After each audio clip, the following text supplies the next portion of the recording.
आइए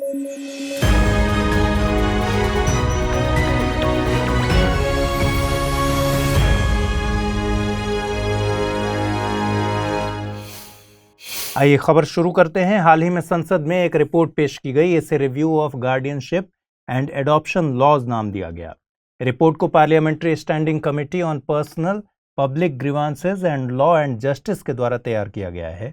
रिपोर्ट के मुताबिक एक जिले के स्तर के सर्वे की जरूरत है जिससे अनाथ बच्चों की सही संख्या पता चल सके। साथ ही इस डेटा को रेगुलर बेसिस पर अपडेट किए जाने की जरूरत है। गौरतलब है कि देश में करोड़ों की संख्या में अनाथ बच्चे मौजूद हैं, लेकिन गोद लिए जा सकने वाले बच्चों के आंकड़ों में केवल 2430 बच्चे हैं। वहीं दूसरी ओर बच्चों को गोद लेने वालों की संख्या बढ़ती जा रही है। इस विरोधाभास को दूर करने के लिए रिपोर्ट में ये सिफारिश की गई है। रिपोर्ट के मुताबिक जिला मजिस्ट्रेट को हर जिले में महीने में कम से कम एक बार मीटिंग जरूर करनी चाहिए, जिससे सड़कों पर भीख मांगने वाले बच्चों को चाइल्ड वेलफेयर कमेटी के सामने पेश किया जा सके। रिपोर्ट के मुताबिक कारा यानी चाइल्ड एडॉप्शन रिसोर्स अथॉरिटी के पास दिसंबर 2021 तक 27,939 लोगों की गोद लेने के लिए याचिका दर्ज है, जबकि केवल 2430 अनाथ बच्चे लीगल एडॉप्शन के लिए उपलब्ध हैं। 2020 की orphan report of IHH humanitarian and social research centre के मुताबिक देश में 3.1 करोड़ बच्चे अनाथ हैं। आपको बता दें कि कारा महिला एवं बाल विकास मंत्रालय के तहत एक सांविधिक संस्था है। यह संस्था देश में होने वाले और देश के बाहर होने वाले एडॉप्शन के लिए जिम्मेदार है। कारा को हेग कन्वेंशन के प्रावधानों के मुताबिक सेंट्रल अथॉरिटी का दर्जा प्राप्त है। Hague convention on inter country adoption 1993 को भारत ने साल 2003 में रेटिफाई किया था। दिल्ली इंटरनेशनल एयरपोर्ट ने केंद्र सरकार की डिजी यात्रा पहल को लॉन्च करने की बात कही है। डिजी यात्रा एक पैसेंजर प्रोसेसिंग सिस्टम है जो कि फेशियल रिकॉग्निशन टेक्नोलॉजी पर आधारित है। डिजी यात्रा में एयरपोर्ट के चेक पॉइंट्स पर यात्रियों को पेपरलेस और कॉन्टैक्टलेस तरीके से चेक किया जाता है। साथ ही फेशियल रिकॉग्निशन टेक्निक से बोर्डिंग पास को लिंक किया जाता है। इस सुविधा का लाभ उठाने के लिए यात्रियों को अपने फोन में डिजी यात्रा ऐप डाउनलोड करना होता है। इसमें आधार कार्ड का उपयोग करके रजिस्ट्रेशन और कोविन ऐप की डिटेल्स से वैक्सीनेशन की जानकारी लिंक की जा सकेगी। साथ ही बोर्डिंग पास को स्कैन करके डिटेल्स सेव करनी होगी। डिजी यात्रा पहल को डिजी यात्रा फाउंडेशन के द्वारा लागू किया जा रहा है। डिजी यात्रा फाउंडेशन एक ज्वाइंट वेंचर कंपनी है। इसमें एयरपोर्ट अथॉरिटी ऑफ इंडिया की 26% शेयर होल्डिंग है। वहीं दिल्ली, बेंगलुरु, मुंबई, हैदराबाद और कोचीन एयरपोर्ट्स के पास 74% की हिस्सेदारी है। ये पांचों बराबर की हिस्सेदारी रखते हैं। एयरपोर्ट्स अथॉरिटी ऑफ इंडिया द्वारा डिजी यात्रा को लागू करने वाले एयरपोर्ट्स की पहचान की जाएगी। आपको बता दें कि एयरपोर्ट्स अथॉरिटी ऑफ इंडिया को 1 अप्रैल 1995 को संसद के एक एक्ट के द्वारा गठित किया गया था। यह एक मिनी रत्न कैटेगरी 1 कंपनी है। मिनी रत्न कैटेगरी 1 कंपनी का दर्जा उन PSUs को दिया जाता है जिन्होंने पिछले 3 सालों में लगातार लाभ हासिल किया हो या पिछले 3 सालों में किसी एक साल में 30 करोड़ या उससे ज्यादा का लाभ हासिल किया हो। 16 अगस्त को भारत के पूर्व प्रधानमंत्री अटल बिहारी वाजपेयी की पुण्यतिथि मनाई जाती है। इस मौके पर PM नरेंद्र मोदी ने उन्हें श्रद्धांजलि अर्पित की। वे देश के ऐसे तीसरे प्रधानमंत्री थे जिन्होंने 3 बार प्रधानमंत्री का पद संभाला। उनका जन्म 25 दिसंबर 1924 को मध्य प्रदेश के ग्वालियर में हुआ था। उनके प्रधानमंत्रित्व काल में देश ने दूसरी बार नाभिकीय परीक्षण किया। 18 मई 1998 को हुए नाभिकीय परीक्षण के बाद उन्होंने देश को नाभिकीय शक्ति संपन्न घोषित कर दिया था। उनके प्रधानमंत्री काल में टेलीकॉम पॉलिसी 1999 जारी की गई, जिसने इस क्षेत्र में संरचनात्मक सुधार किए और मोबाइल सब्सक्राइबर्स की संख्या में वृद्धि हुई। उनके इस योगदान के लिए भारतीय एयरटेल के फाउंडर और चेयरमैन सुनील भारती मित्तल ने उन्हें the father of modern telecommunication in the country कहा था। साल 2003 में 56वें स्वतंत्रता दिवस के मौके पर उन्होंने देश के पहले चंद्र मिशन की घोषणा की। गौरतलब है कि इसरो ने देश का पहला चंद्र मिशन 22 अक्टूबर 2008 को लॉन्च किया था, जो कि सफल रहा। साल 2015 में अटल जी को भारत रत्न से नवाजा गया। देश उनके कार्यकाल को साल 1999 में हुए कारगिल युद्ध में मिली जीत के लिए याद करता है। उनकी लिखी प्रमुख किताबों में मेरी संसदीय यात्रा, मेरी 51 कविताएं, संकल्प काल आदि शामिल हैं। भारत सरकार के office of the principal scientific adviser ने मंथन प्लेटफॉर्म को लॉन्च किया है। मंथन प्लेटफॉर्म का मकसद उद्योग और साइंटिफिक रिसर्च के सहयोग को बढ़ावा देना है, साथ ही देश में साइंटिफिक रिसर्च के इकोसिस्टम को विकसित करना है। इसमें विज्ञान, नवाचार और तकनीक के जरिए देश की समृद्धि को बढ़ावा देने की बात की गई है। साथ ही इससे देश के साइंटिफिक मिशंस और सतत विकास लक्ष्यों को पूरा करने की बात की गई है। आपको बता दें कि वर्तमान principal scientific adviser professor Ajay Kumar Sood हैं। भारत सरकार ने office of the principal scientific adviser का गठन नवंबर 1999 में किया था। इसका मकसद प्रधानमंत्री और कैबिनेट को विज्ञान एवं प्रौद्योगिकी के मामलों में व्यावहारिक सलाह मुहैया कराना है। देश के पहले प्रिंसिपल साइंटिफिक एडवाइजर के पद पर पूर्व राष्ट्रपति एपीजे अब्दुल कलाम काबिज रहे थे। चलिए खबरों की शुरुआत करते हैं। साल 2002 के बिल्किस बानो गैंगरेप केस में दोषी 11 लोगों को जेल से रिहाई दे दी गई। ये निर्णय गुजरात सरकार द्वारा गठित एक पैनल द्वारा मंजूरी दिए जाने के बाद लिया गया है। गौरतलब है कि इन दोषियों को उम्र कैद की सजा सुनाई गई थी, लेकिन इस रिहाई के पीछे प्रशासनिक अमले की तरफ से कुछ तर्क दिए गए हैं। मसलन दोषियों ने जेल में 14 साल की सजा पूरी कर ली है। इसके अलावा रिहाई में उम्र, अपराध की प्रकृति और जेल में कैदी का व्यवहार जैसे कारक भी भूमिका निभाते हैं। बिल्किस बानो मामले में सुप्रीम कोर्ट और राष्ट्रीय मानवाधिकार आयोग ने सीबीआई जांच के आदेश दिए थे। इन दोषियों को सजा सीबीआई की जांच के आधार पर ही दी गई थी। हालांकि गुजरात सरकार अपनी साल 2014 की नीति के मुताबिक इस तरह की सजा माफी से इनकार कर चुकी है। दरअसल गुजरात सरकार ने 23 जनवरी 2014 को कैदियों की सजा माफी और समय से पहले रिहाई के लिए नीति जारी की थी। इसके मुताबिक 2 या 2 से अधिक व्यक्तियों की सामूहिक हत्या के लिए और बलात्कार या सामूहिक बलात्कार के दोषी कैदियों की सजा माफ नहीं की जाएगी। साथ ही इस नीति में यह भी कहा गया था कि जिन कैदियों को Delhi special police establishment act 1946 के तहत की गई जांच में अपराध का दोषी पाया गया है, उनकी सजा भी माफ नहीं की जा सकती और न ही उन्हें समय से पहले रिहा किया जा सकता है। यहां जान लेना जरूरी है कि सीबीआई को शक्तियां Delhi special police establishment act 1946 से ही हासिल होती है। इस मामले में गुजरात के अतिरिक्त मुख्य सचिव गृह का कहना है कि ये मामला रिहाई का नहीं बल्कि सजा माफी का था। उम्र कैद में जब 14 साल पूरे हो जाते हैं तो कोई भी सजा माफी की दरख्वास्त कर सकता है। 2014 की मौजूदा नीति के तहत माफी नहीं मिल सकती थी। फिर यह मामला सुप्रीम कोर्ट में पहुंचा। सुप्रीम कोर्ट ने कहा कि जिस दिन कन्विक्शन हुआ था उस दिन जो नीति अमल में थी उसके अधीन निर्णय हो। कन्विक्शन के समय में 1992 की नीति लागू थी। उस पॉलिसी में कोई क्लासिफिकेशन नहीं था। उसमें कहा गया था कि उम्र कैद की सजा में 14 साल जेल में बिताने के बाद माफी के लिए याचिका दायर की जा सकती है। हाल ही में मुंबई में अर्ली चाइल्डहुड डेवलपमेंट कॉन्क्लेव को आयोजित किया गया। इस दौरान पालन 1000 national campaign and parenting app launch किया गया था। पालन 1000 ऐप में बच्चों के शुरुआती 2 साल के विकास पर फोकस किया जा रहा है। इस ऐप के जरिए बच्चों के केयर गिवर्स को व्यावहारिक सलाह मुहैया कराई जाएगी। गौरतलब है कि बच्चों के दिमाग का विकास मां के गर्भ से ही शुरू हो जाता है, इसलिए बच्चे के दिमाग पर मां के स्वास्थ्य का भी बहुत प्रभाव पड़ता है। इस ऐप में बच्चे के गर्भ में आने से लेकर 1000 दिनों तक होने वाले विकास को टारगेट किया गया है। इस प्रोग्राम को राष्ट्रीय बाल स्वास्थ्य कार्यक्रम के साथ भी अलाइन किया गया है। इस मौके पर बाल मृत्यु दर से संबंधित जानकारी भी मुहैया कराई गई। भारत ने बाल मृत्यु दर में तेजी से कमी की है। यह आंकड़ा साल 2014 में प्रति 1000 जीवित जन्म पर 45 के मुकाबले साल 2019 में प्रति 1000 जीवित जन्म पर 35 दर्ज किया गया। आपको बता दें कि राष्ट्रीय बाल स्वास्थ्य कार्यक्रम को फरवरी 2013 में नेशनल रूरल हेल्थ मिशन के तहत लॉन्च किया गया था। इसका मकसद जन्म से लेकर 18 साल तक के बच्चों में 4 डीज मसलन defects at birth, deficiencies, diseases यानी बीमारियां और डेवलपमेंटल डिलेज यानी विकास में देरी, जिसमें कि दिव्यांगता भी शामिल है, इनकी पहचान और प्रबंधन करना है। भारत के डीसीजीआई यानी drugs controller general of India के कार्यकाल को 3 महीने के लिए बढ़ा दिया गया है। ये जानकारी स्वास्थ्य मंत्रालय द्वारा जारी एक आदेश के द्वारा दी गई है। वर्तमान में भारत के डीसीजीआई वीजी सोमानी हैं। सीडीएसओ यानी central drugs standard control organisation का मुखिया डीसीजीआई होता है। सीडीएसओ स्वास्थ्य मंत्रालय के तहत एक नेशनल रेगुलेटरी अथॉरिटी है। इसका मुख्यालय नई दिल्ली में है। इसका मकसद भारत में पब्लिक हेल्थ को बढ़ावा देना और सुरक्षा मुहैया कराना है। इसे the drugs and cosmetics act 1940 के तहत जिम्मेदारियां सौंपी गई हैं। सीडीएसओ दवाओं को अप्रूव करने, क्लिनिकल ट्रायल के लिए नियम बनाने और आयात की गई दवाओं की गुणवत्ता निर्धारण जैसे कामों के लिए जिम्मेदार होता है। इसके अलावा राज्य के स्टेट ड्रग कंट्रोल ऑर्गेनाइजेशंस के बीच कोऑर्डिनेशन बनाने की जिम्मेदारी भी इसी के पास है। हाल ही में भारतीय प्रधानमंत्री नरेंद्र मोदी और फ्रांस के राष्ट्रपति इमैनुअल मैक्रोन की फोन पर बातचीत हुई। इस दौरान रक्षा सहयोग के प्रोजेक्ट्स, सिविल न्यूक्लियर एनर्जी जैसे मुद्दों पर चर्चा की गई। साथ ही भू राजनैतिक चुनौतियां और वैश्विक खाद्य सुरक्षा के मुद्दों पर भी जोर दिया गया। गौरतलब है कि रूस और यूक्रेन के विवाद के चलते वैश्विक स्तर पर खाद्य सुरक्षा का संकट बढ़ गया है।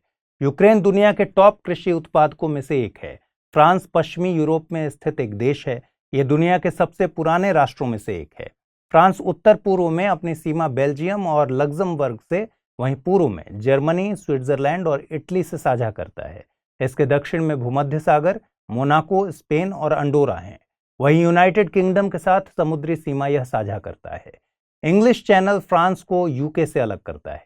इंग्लिश चैनल अटलांटिक महासागर की एक आर्म है। खबरों की शुरुआत करते हैं। हाल ही में यूएसए स्थित हेल्थ इफेक्ट्स इंस्टीट्यूट द्वारा air quality and health in cities report जारी की गई थी। इसमें दुनिया भर के 7,000 से ज्यादा शहरों को शामिल किया गया था। रिपोर्ट में दो सबसे खतरनाक प्रदूषकों PM 2.5 और नाइट्रोजन डाइऑक्साइड पर फोकस किया गया। इसमें 2010 से 2019 तक के डेटा का यूज किया गया है। रिपोर्ट के मुताबिक कम और मध्यम आय वाले देशों के शहरों में PM 2.5 का एक्सपोजर, तो अधिक आय वाले देशों के शहरों में नाइट्रोजन डाइऑक्साइड का एक्सपोजर ज्यादा है। PM 2.5 से प्रदूषित टॉप 10 शहरों में दिल्ली पहले तो कोलकाता दूसरे स्थान पर है। वहीं NO2 यानी नाइट्रोजन डाइऑक्साइड के मामले में भारत का कोई भी शहर टॉप में शामिल नहीं है। NO2 के एक्सपोजर में चीन का शहर शंघाई पहले स्थान पर है। NO2 प्रदूषण के लिए मुख्य तौर पर पुराने व्हीकल्स, पावर प्लांट्स, इंडस्ट्रीज और रेसिडेंशियल कुकिंग जिम्मेदार है। इसलिए शहरों में रहने वाले लोग ग्रामीण क्षेत्रों के मुकाबले ज्यादा NO2 प्रदूषण का सामना करते हैं। आपको बता दें कि PM 2.5 या पार्टिकुलेट मैटर हवा में मौजूद महीन कण होते हैं जिनकी चौड़ाई 2.5 माइक्रोन या इससे कम होती है। माइक्रोन भी दूरी को मापने की एक इकाई है। 1 इंच में तकरीबन 25,000 माइक्रोन होते हैं। PM 2.5 प्रदूषण के लिए मुख्य तौर पर construction, vehicle pollution, forest fire, fuel burning, smoking इत्यादि जिम्मेदार हैं। हाल ही में नमस्ते यानी national action for mechanised sanitation ecosystem को लॉन्च किया गया है। इसे ministry of housing and urban affairs और सामाजिक न्याय व अधिकारिता मंत्रालय ने मिलकर लॉन्च किया। योजना को 4 सालों में 2022-23 से लेकर 2025-26 के लिए मंजूरी दी गई है। इसके जरिए देश के हर मेन होल को मशीन होल में बदलने का लक्ष्य रखा गया है। गौरतलब है कि स्वच्छ भारत मिशन अर्बन 2.0 के लक्ष्यों में भी इसे शामिल किया गया है। इस दौरान पहली बार देश के 500 शहरों को सफाई मित्र सुरक्षित शहर घोषित किया गया है। साथ ही मार्च 2024 तक देश के सभी शहरों को सफाई मित्र सुरक्षित शहर घोषित करने का लक्ष्य रखा गया है। नमस्ते एक सेंट्रल सेक्टर स्कीम है। इसका मकसद है कि भारत में सैनिटेशन के दौरान किसी की जान जोखिम में न पड़े। गौरतलब है कि देश में आमतौर पर सेप्टिक टैंक की सफाई के दौरान सफाई कर्मियों को मैन्युअली ही काम करना होता है। ऐसे में दम घुटने की वजह से कई बार उनकी मौत हो जाती है। इस योजना के तहत सैनिटेशन के सभी कामों को स्किल्ड वर्कर्स के जरिए कराया जाएगा। साथ ही ऐसे प्रयास किए जाएंगे जिससे कोई भी सैनिटेशन वर्कर डायरेक्ट मानव मल के संपर्क में न आए। लोगों के स्किल्ड सैनिटेशन वर्कर्स तक पहुंच भी सुनिश्चित की जाएगी। इसके अलावा सैनिटेशन वर्कर्स को इंश्योरेंस और आजीविका सहायता मुहैया कराई जाएगी। इस खबर के इंपॉर्टेंस को समझने के लिए साल 2016 की यूपीएससी की प्रारंभिक परीक्षा में पूछे गए एक सवाल पर गौर करते हैं। सवाल था, एक राष्ट्रीय मुहिम राष्ट्रीय गरिमा अभियान चलाई गई है आवासहीन और निराश्रित लोगों के पुनर्वासन और उन्हें उपयुक्त जीविकोपार्जन के स्रोत प्रदान करने के लिए। दूसरा कथन था, यौन कर्मियों को उनके पेशे से मुक्त कराने और उन्हें आजीविका के वैकल्पिक स्रोत प्रदान करने के लिए। तीसरा कथन था, मैला ढोने की प्रथा को समाप्त करने और मैला ढोने वाले कर्मियों के पुनर्वासन के लिए। और चौथा कथन था, बंधुआ मजदूरों को मुक्त करने और उनके पुनर्वासन के लिए। इस सवाल का जवाब भी कमेंट बॉक्स में जरूर लिखिए। इजराइल ने तुर्की के साथ पूर्ण राजनयिक संबंध बहाल करने का फैसला लिया है। इजराइल के प्रधानमंत्री यायर लैपिड के कार्यालय ने सूचना दी कि दोनों देश आपसी संबंधों में लगातार सुधार करेंगे और एक दूसरे देशों में राजदूतों की फिर से नियुक्ति करेंगे। लैपिड और तुर्की के राष्ट्रपति रेसेप तय्यिप एर्दोगन के बीच बातचीत के बाद जारी एक बयान में कहा गया कि दोनों देशों के बीच संबंधों को उन्नत करने से दोनों देशों के लोगों के बीच संबंधों को गहरा करने, आर्थिक, व्यापार और सांस्कृतिक संबंधों को विस्तार देने और क्षेत्रीय स्थिरता को मजबूत करने में योगदान मिलेगा। आपको बता दें कि मार्च में इजराइल के राष्ट्रपति इसहाक हर्जोग ने तुर्की की यात्रा की थी। राष्ट्रपति की इस यात्रा के बाद दोनों देशों के विदेश मंत्रियों की यात्राएं हुई। इन प्रयासों से दोनों देशों के बीच लगभग एक दशक से चल रहे तनाव में सुधार हुआ है। क्षेत्रीय शांति और संबंध बहाली का यह कदम तथाकथित अब्राहम समझौते के 2 साल बाद उठाया गया, जिसमें इजराइल, बहरीन, संयुक्त अरब अमीरात और मोरक्को के बीच संबंध सामान्य हो गए थे। आपको बता दें कि इजराइल, संयुक्त अरब अमीरात और बहरीन के बीच शांति, क्षेत्रीय स्थिरता, व्यापार पर जो समझौता हुआ है उसको अब्राहम अकॉर्ड नाम दिया गया है। अब्राहम समझौते पर 15 सितंबर 2020 को अमीरात के विदेश मंत्री अब्दुल्ला बिन जायद अल नाहयान, बहरीन के विदेश मंत्री अब्दुल लातिफ बिन राशिद अल जायानी, इजराइल के प्रधानमंत्री बेंजामिन नेतन्याहू और अमेरिकी राष्ट्रपति डोनाल्ड ट्रंप द्वारा हस्ताक्षर किए गए थे। अब्राहम समझौते के तहत यह निर्धारित किया गया था कि यूएई और बहरीन इजराइल में अपने अपने दूतावास स्थापित करेंगे और पर्यटन, व्यापार तथा सुरक्षा सहित कई क्षेत्रों में इजराइल के साथ मिलकर काम करेंगे। इस अब्राहम अकॉर्ड का धार्मिक महत्व भी है। इस समझौते के तहत इजराइल मुसलमानों को इस्लाम के सबसे पवित्र स्थलों में से एक यरूशलेम में अल अक्सा मस्जिद में शांतिपूर्वक प्रार्थना करने की अनुमति देगा। इसके तहत अब्राहम फंड भी बनाया गया है। यह अमेरिकी सरकार द्वारा प्रायोजित एक कार्यक्रम है जिसका मकसद इस क्षेत्र में व्यापार और कृषि को बढ़ावा देना, स्वच्छ पानी और सस्ती बिजली तक पहुंच की सुविधा देने के लिए $3 बिलियन जुटाना था। इस समझौते पर हस्ताक्षर के बाद सूडान और मोरक्को ने भी उसी साल इजराइल के साथ संबंधों को सामान्य कर दिया था। अब्राहम को इब्राहिम के नाम से भी जाना जाता है और इनको यहूदी, ईसाई और इस्लाम धर्म में ईश्वर के पैगंबर और दूत के रूप में पहचाना जाता है। ईसाई, यहूदी और इस्लाम तीनों ही अब्राहमिक धर्म हैं जो एकेश्वरवादी धार्मिक पद्धति का समर्थन करते हैं। हाल ही में communications earth and environment journal में एक रिसर्च पब्लिश की गई है। इसके मुताबिक आर्कटिक पृथ्वी के अन्य हिस्सों के मुकाबले 4 गुना ज्यादा तेजी से गर्म हो रहा है। इसमें भी आर्कटिक का यूरेशियन हिस्सा वैश्विक औसत के मुकाबले 7 गुना ज्यादा तेजी से गर्म हो रहा है। अन्य रिसर्च में भी आर्कटिक एम्प्लीफिकेशन को वैश्विक दर के मुकाबले 4 गुना ज्यादा बताया गया है। लेकिन हालिया रिसर्च की माने तो मौजूदा जलवायु परिवर्तन मॉडल इस मसले पर ठीक बदलाव को समझने के लिए नाकाफी साबित हो रहे हैं। गौरतलब है कि मानवीय गतिविधियों के चलते ग्लोबल वार्मिंग यानी वैश्विक तापमान में तेजी आई है। इससे पृथ्वी के तापमान में पूर्व औद्योगिक काल के मुकाबले 1.1 डिग्री सेल्सियस का इजाफा हुआ है। इसका असर पृथ्वी की सतह, हवा और तापमान सब पर देखा जा रहा है। इससे पृथ्वी के उत्तर और दक्षिणी ध्रुवों पर भी बदलाव देखा जा रहा है। इस अवधारणा को पोलर एम्प्लीफिकेशन कहते हैं। यह बदलाव उत्तरी अक्षांशों पर ज्यादा है, जिसे आर्कटिक एम्प्लीफिकेशन कहा जा रहा है। इसके लिए समुद्री बर्फ की मेल्टिंग को मुख्य तौर पर जिम्मेदार माना जा रहा है। दरअसल समुद्री बर्फ के मेल्ट होने से पृथ्वी की एल्बिडो कम होती है। एल्बिडो कम होने से पृथ्वी सूर्य के प्रकाश को ज्यादा अवशोषित करती है, जो कि पृथ्वी के तापन को बढ़ाता है। इस प्रोसेस को एम्प्लीफिकेशन कहा जाता है, क्योंकि हर स्टेज पर मेल्टिंग की दर बढ़ जाती है। खबरों की शुरुआत करते हैं। ग्रुप ऑफ मिनिस्टर्स ने जीएसटैट यानी जीएसटी एपेलेट ट्रिब्यूनल में अधिकारियों की नियुक्ति के संबंध में सिफारिश की है। इस जीओएम के अध्यक्ष हरियाणा के उप मुख्यमंत्री दुष्यंत चौटाला हैं। जीओएम को जीएसटैट के गठन पर रिपोर्ट देने के लिए कहा गया था। दरअसल जीएसटी अपीलिएट ट्रिब्यूनल में सदस्यों की नियुक्ति को लेकर जारी अधिसूचना में कुछ प्रावधान दिए गए हैं, जिनके मुताबिक सरकार काउंसिल की सिफारिशों के आधार पर किसी ऐसे राज्य में जहां पर किसी ग्रुप ए सर्विस में 25 सालों की सर्विस पूरी न की हो, वहां पर इसमें रियायत बरत सकती है। जीओएम की सिफारिशों में सरकार की जगह राज्य सरकार की बात की गई है। जीएसटैट की प्रिंसिपल बेंच नई दिल्ली में गठित की जाएगी। वहीं सभी राज्यों और संघ शासित प्रदेशों में भी बेंच गठित की जाएंगी। राज्य की जरूरत के मुताबिक वहां पर भी बेंच गठित की जाएगी, लेकिन एक राज्य में 5 से अधिक बेंच गठित नहीं की जा सकती।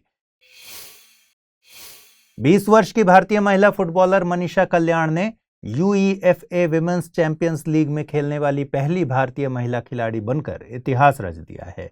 मनीषा ने यह खिताब अपोलो लेडीज फुटबॉल क्लब के लिए खेलते हुए हासिल किया। यह साइप्रस का टॉप डिवीजन फुटबॉल क्लब है। हाल ही में मनीषा ने इस क्लब के लिए डेब्यू किया था। आपको बता दें कि मनीषा किसी विदेशी क्लब द्वारा साइन की गई चौथी महिला खिलाड़ी बन गई हैं। यूईएफए विमेंस चैंपियंस लीग के क्वालिफाइंग मैच में अपोलो लेडीज का सामना लाटविया के शीर्ष क्लब एसएफके रिगा से था। इस मुकाबले में अपोलो ने एसएफके रिगा को 3-0 से हराया। अब 21 अगस्त को अपोलो टीम का सामना एफसी ज्यूरिख फ्राइन से होगा। इसके अलावा उन्होंने AIFF women's footballer of the year 2021-22 award भी अपने नाम किया। Indian women's football IWL league के पिछले सीजन में भी उनकी परफॉर्मेंस दमदार रही थी, जिसमें उन्हें प्लेयर ऑफ द सीजन का खिताब मिला और उनके क्लब गोकुलम केरल ने अपना पहला आईडब्ल्यूएल खिताब जीता था। इस लीग में मनीषा ने कुल 14 गोल किए थे। गौरतलब है कि 2021 में उन्हें emerging player of the year भी चुना गया था। मनीषा कल्याण तब सुर्खियों में आई जब पिछले साल उन्होंने ब्राजील में खेले जा रहे एक अंतर्राष्ट्रीय दोस्ताना मैच में ब्राजील के ही खिलाफ गोल दागा था और सीनियर फुटबॉल में ऐसा करने वाली पहली भारतीय महिला बन गई थी।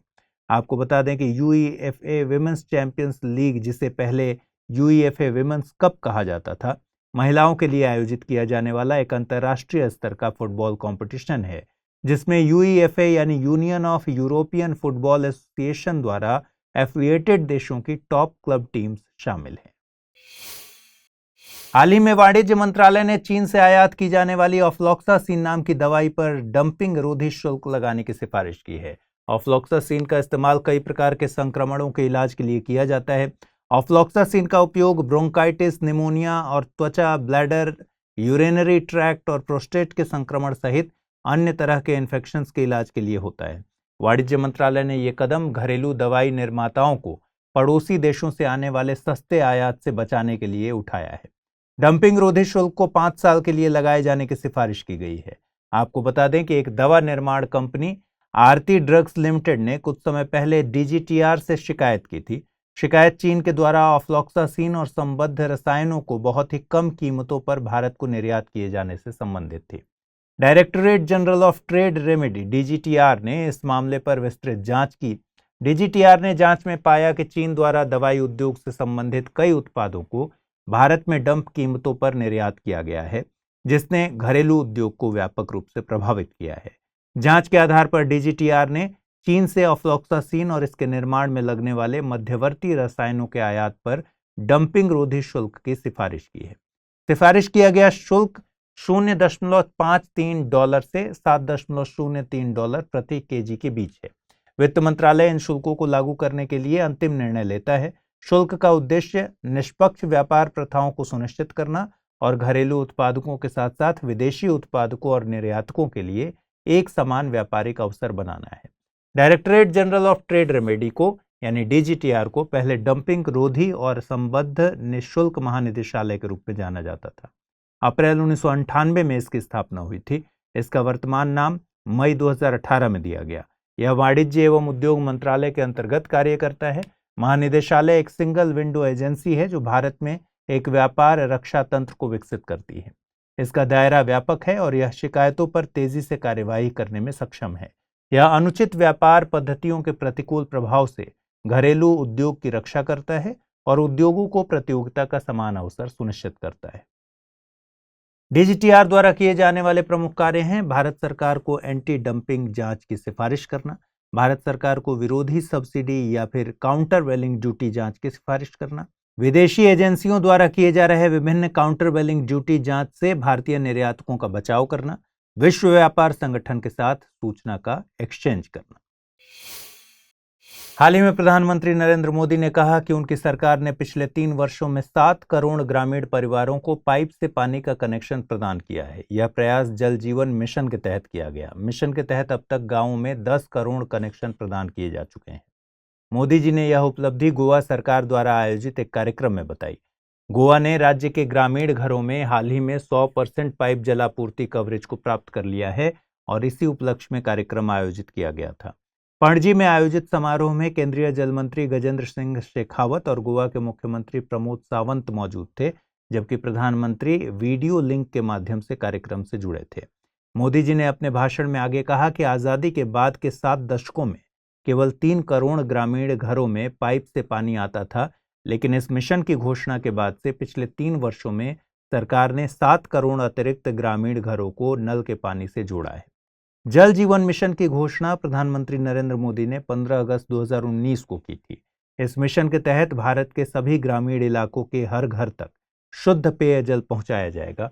इस मिशन की समय सीमा 2024 तक निर्धारित की गई थी। जल जीवन मिशन के तहत लक्ष्य को सफलतापूर्वक प्राप्त करने के लिए केंद्र, राज्य और केंद्र शासित प्रदेश मिलकर काम करेंगे।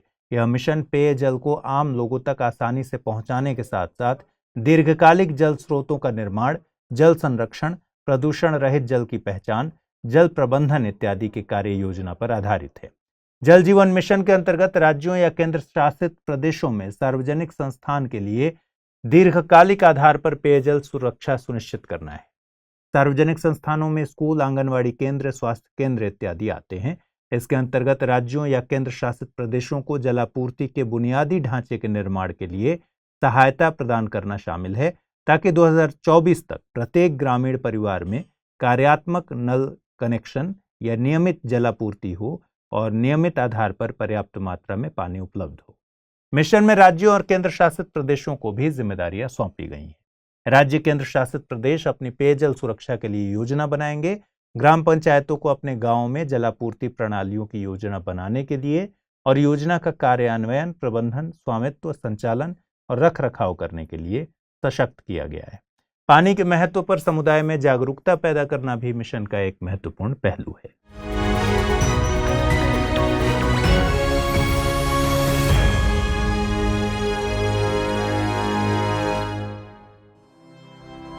स्टडी IQ IAS, अब तैयारी हुई अफोर्डेबल।